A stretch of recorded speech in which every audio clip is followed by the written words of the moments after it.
Hi, and welcome back to Willey Farms. I'm Donna Cavender, and I have your personal invitation to stop by and say hello. We're here on Route 13, very easy to find, even if you're traveling on Route 1. Get off in Odessa and travel south on Route 13, or if you're coming from the south, get off just north of Smyrna, come north on Route 13. You can't miss us. We're right here. Of course, you can follow us on social media. We are everywhere: Facebook, Twitter. We have a YouTube channel, Instagram, and of course, we have a website, which is willeyfarms.com. As you can see here, we are in transition here at the market, going into the fall decorations and cooler temperatures, and that's pretty much what we're going to talk about today on our show. Fall temperatures, cool days, cool nights, kind of makes you think of maybe football and tailgating, and also what you need to do in your garden as you're getting ready for winter and going into the fall. So that's what we're going to talk about today. Let's get started. So we've made our way to the greenhouse, and I have with me Kathy Smith, our greenhouse expert. Thanks for helping out today, Kathy. No problem. Okay. Glad to be here. We're talking about fall and what to do, what not to do, what you can plant, what you can't plant, and we're going to start off with houseplants. Houseplants, right? yep. And you said this is a house plant. This is a house plant. It's actually considered a tropical. It's a shrimp plant. It's very interesting. Yeah. And they call it that, I guess, because it looks like scales. Looks like, well, yeah, it looks like shrimp. Not edible at all, Okay. But it's not actually a tree. It's actually kind of viney in a bush, but Oh, they I see that. they have it trained onto a bamboo shoot, which makes it, you know, a nice conversation piece, you know, for your household to bring in. So just talking about some of the tropicals that you want to bring in before the danger of frost. Okay. Sometimes we wait too long and that one night just kills it. Right. So when you bring in your house plants, you don't need to repot them until the spring, but you do want to check for insects. Oh, you want to sure. check to make sure that you don't bring any insects into the home. Okay. So something like this, you want to make sure you check under the leaves, in the soil. You don't have any ants around the bottom of the pot or Okay, anything right, like that. right. If you do, you want to make sure you spray it with some type of insecticidal soap, just so that you don't contaminate everything in the house. And now, do you change the way you water it when you move it from outside to inside? Yeah, because you're going to be getting less sun. Make sure you get the proper light, but you do want to give it less water than what you've been giving it all summer.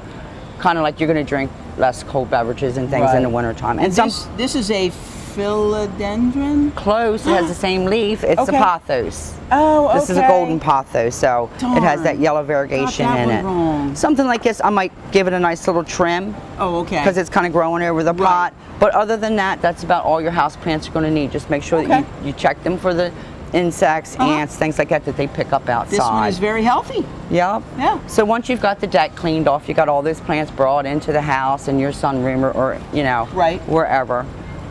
Usually go with cleaning out the vegetable garden. Oh, okay. Your tomatoes, your peppers, you should have that. By the time this commercial airs, you should probably have all that out, unless you're still getting a little bit of tomatoes and things. Okay. Take all that out, clean that out, and you should have your fall cabbages and things planted. Now, when you're getting rid of your summer plants, is it best to take them out and put them someplace else, or can you just till them into the ground? You want to take those out because you don't want diseases and things like that to carry on. All so right. you clean out that vegetable garden.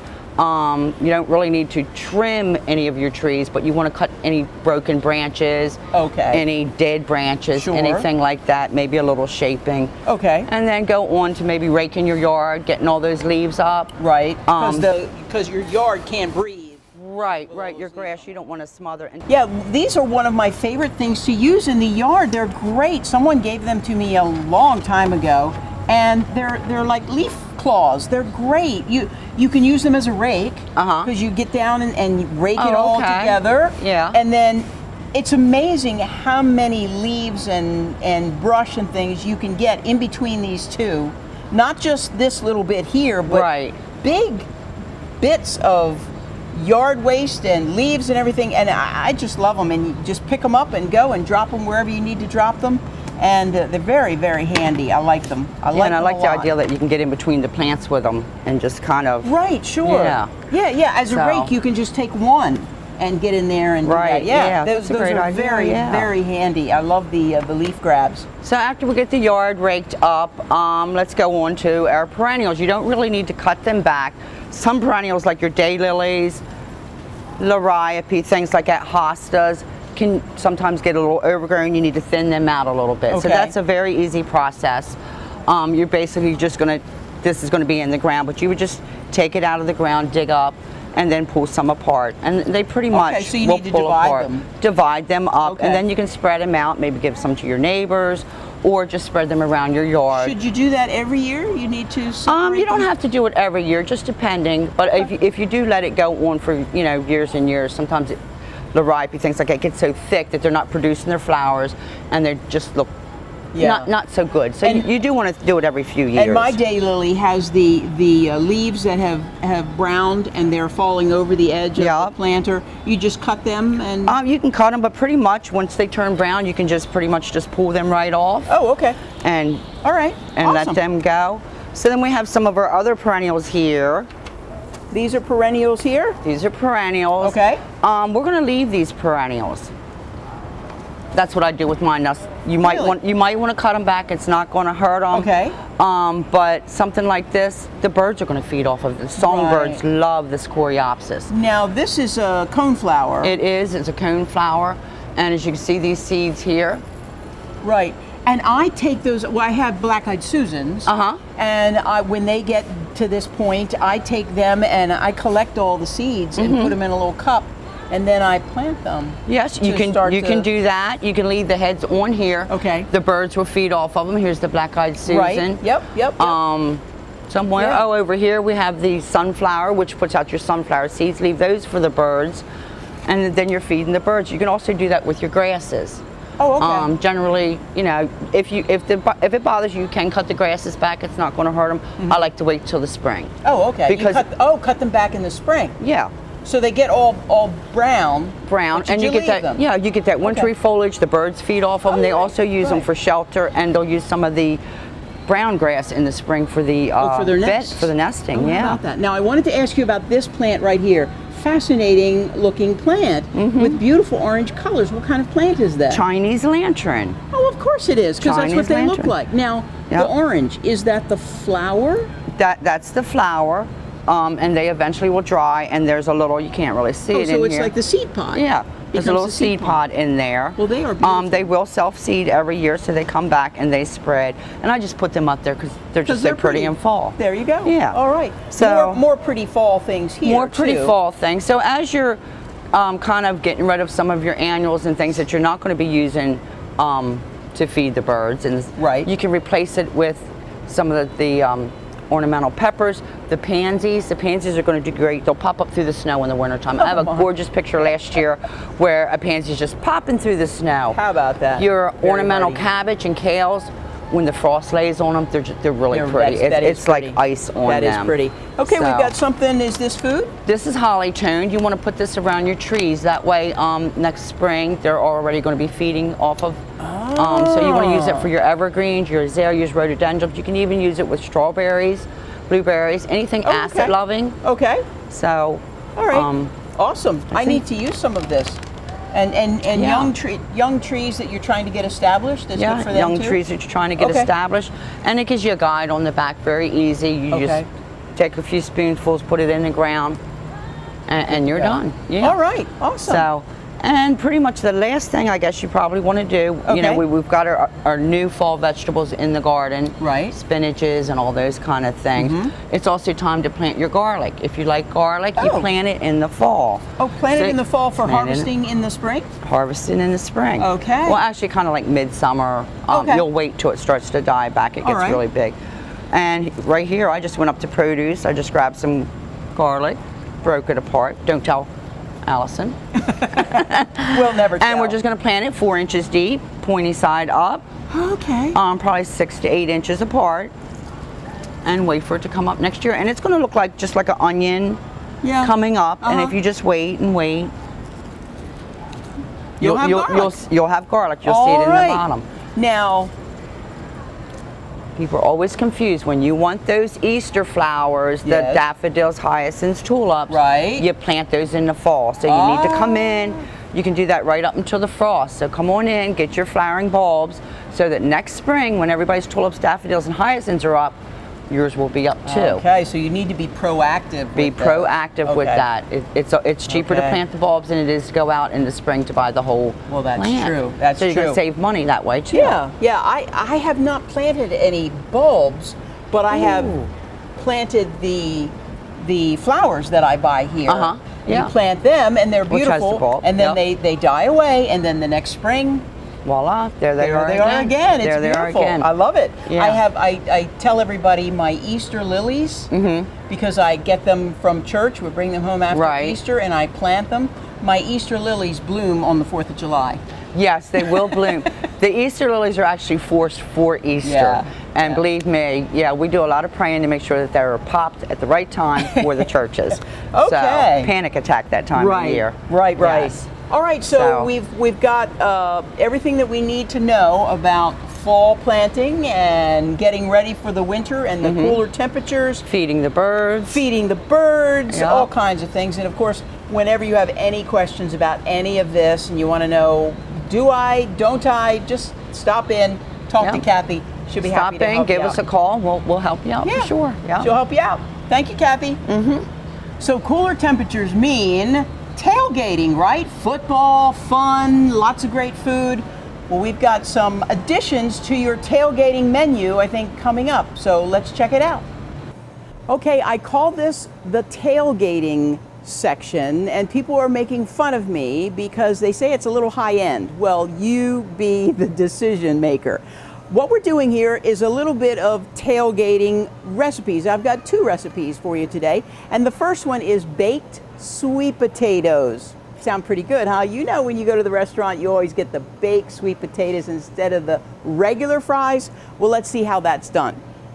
What we got is 2 large sweet potatoes, and of course you have to take the end off and you have to peel it. I have my little handy dandy peeler, and peels go everywhere.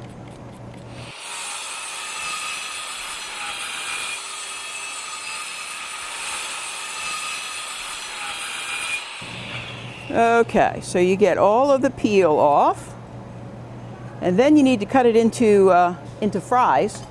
So the safest way to do that is, because see, it's all rolly and you cut your finger off. So what you do is you take it and you give it a little bit of a flat spot, like that. Now it's not all rolly. So then you take it, got to have a nice sharp knife that you can hold on to. And you may remember when we had our student here from St. George's Votech talking about knife skills, she taught us this, where you make the flat spot and then you cut. Keep rolling it around. There we go. Now we've got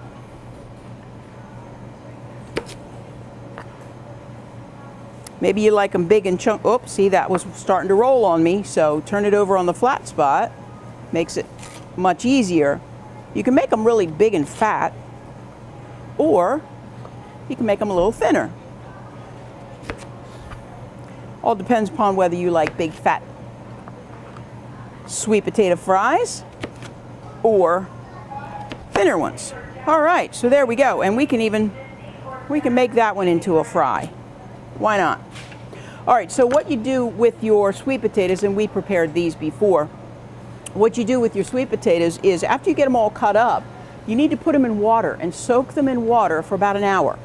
And that gets all the extra starch out, and they tell me that makes them crispier if you get all that starch out. So what we're going to do is you can do it in a bowl or you can do it in a big gallon bag, but I really like these gallon bags. Put those in there. Put them all in the bag. And then you start with your spices and things.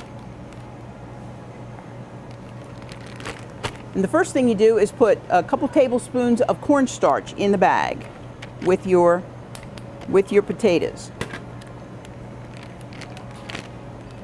Seal it up and then just shake it around because you're trying to get the cornstarch on as many sides of the fry as you possibly can. That looks pretty good. There we go. So we got the cornstarch on the fries, and then we have, let's see, what do we have? We have a tablespoon of vegetable oil or olive oil, depending upon. I like olive oil. So you've got that. That goes in. Seal it up. And try to get that olive oil all over the sweet potato fries.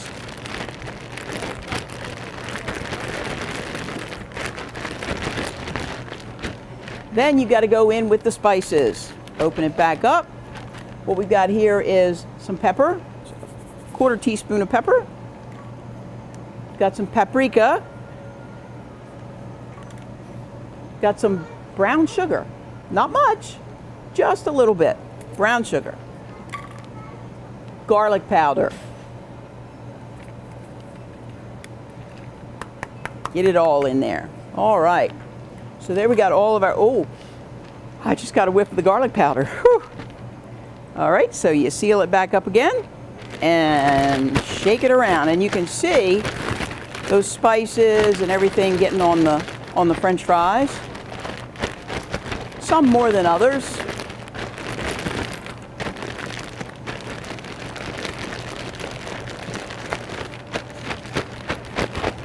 All right, then what you need, now I have some salt here, but you don't do the salt until after you've baked them.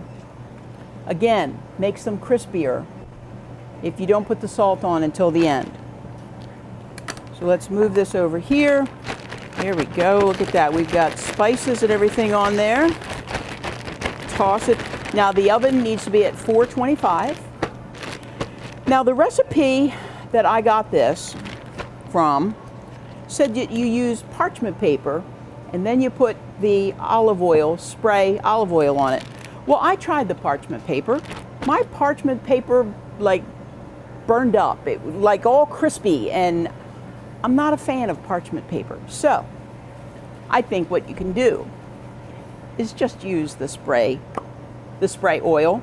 This happens to be olive oil right here.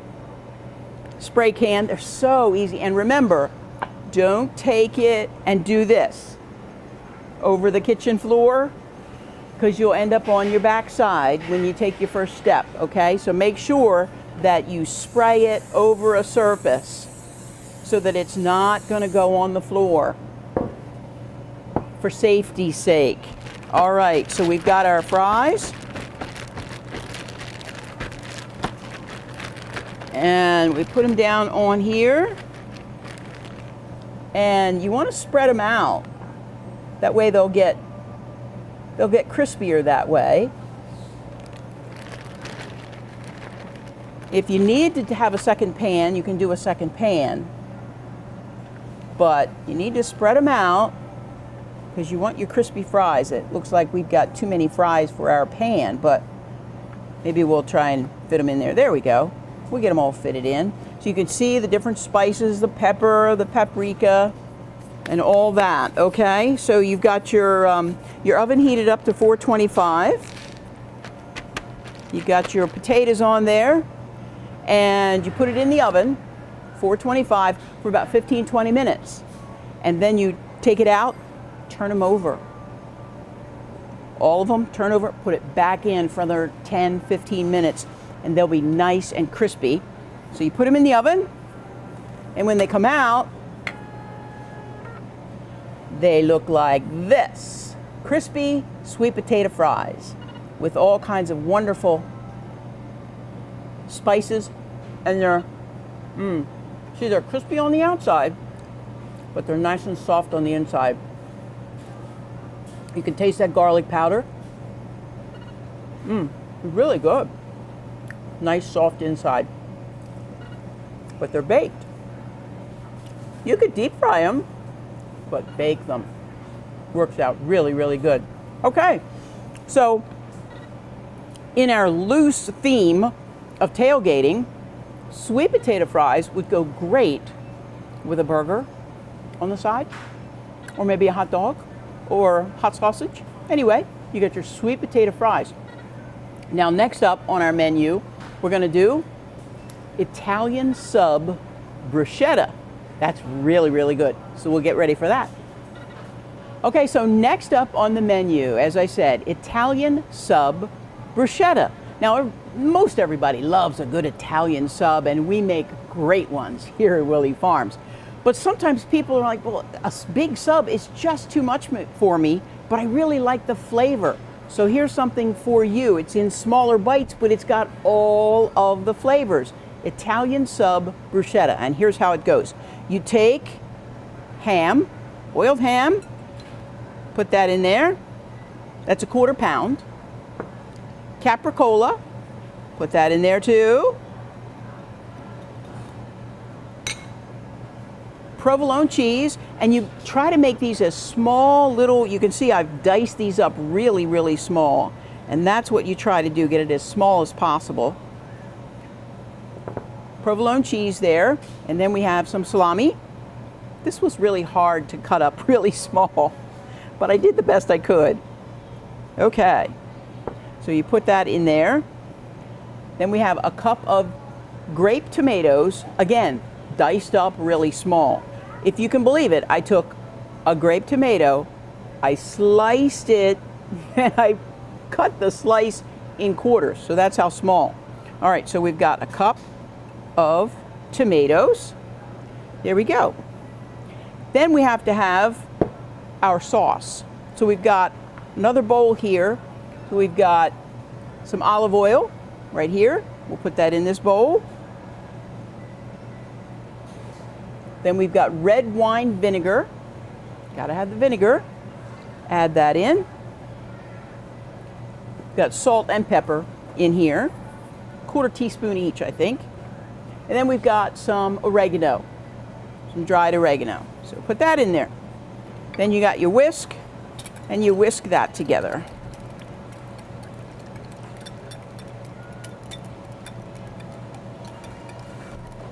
Till it gets all nice and mixed up. And then you just pour it over the other ingredients. Get all that goodness in there.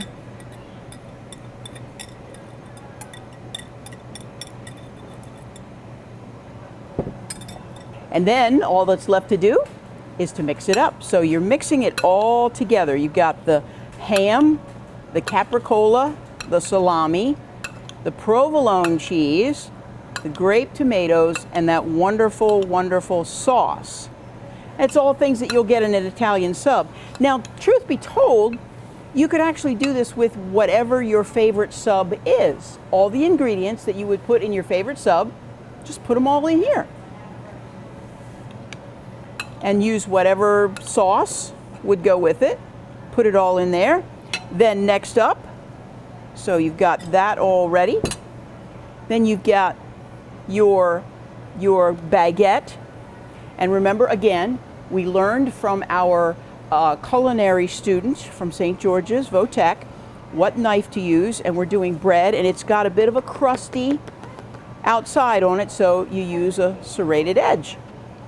So we're going to cut some slices, nice little slices like this. We'll cut maybe half a dozen.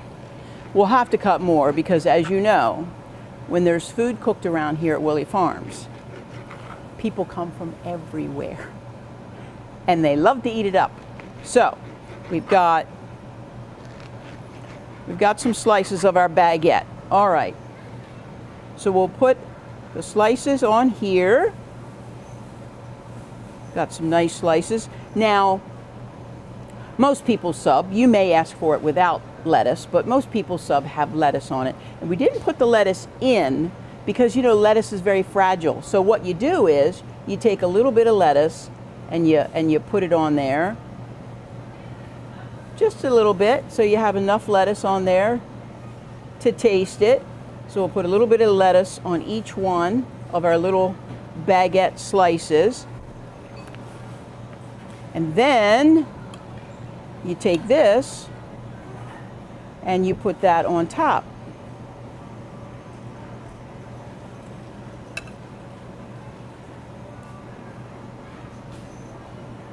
There we go. That's looking better.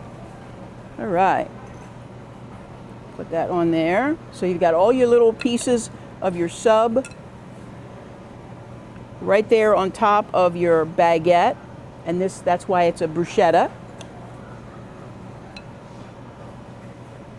Put it right there. And one more over here, and there we go. Yeah, some of it's going to fall off, but it's okay. You still get all those wonderful, wonderful flavors. So there you go. It's as simple as that, just getting all the ingredients together. Oh, we lost some more ingredients over here. Let's put them there. Put them right there. There we go. Catch those tomatoes. All right. So there is your Italian sub bruschetta. Very simple. Very simple. Now we have to have taste test. As always, we get to watch Donna eat on television and make a mess. So here we go.